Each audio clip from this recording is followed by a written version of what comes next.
Now, most Americans worry more about headline-grabbing tragedies rather than the common everyday activities like car crashes and falls that take hundreds of thousands of lives each day. As a fact, more than half of serious preventable injuries and fatalities occur at home.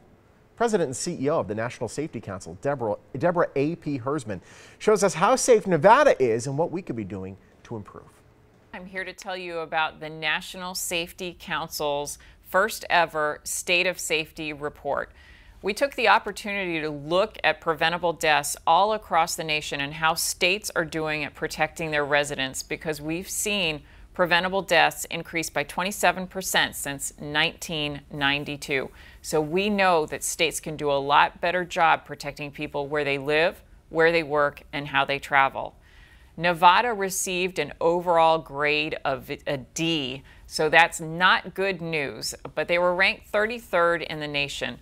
No state in the country received an overall grade of an A. So let's talk about what Nevada is doing that's good and what they can do better. So when it comes to road safety, some of the good things that they're doing are sobriety checkpoints. And so we want to make sure we keep those impaired drivers off the road. In the home, looking at prescription painkillers, we're seeing prescription painkillers being a leading cause of death for middle-aged adults. And this is a growing epidemic across the country. And so prescriber education, Nevada's doing a good job with that. And when it comes to protecting our kids and sports-related concussions, making sure that we recognize traumatic brain injury and sports-related concussions, and we're taking appropriate measures.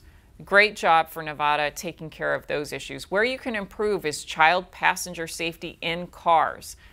Nevada is a hot state. We see a lot of fatalities of unintended kids in cars during the summer months. We want to protect those children and make sure that they're restrained properly when they're riding in cars, in child seats or in booster seats. Nevada doesn't have a primary seatbelt law. 50% of all motor vehicle crash occupants that are killed aren't wearing a seatbelt, and so we'd like to see improvements there. When it comes to homes, fire safety, we'd like to see sprinklers in homes.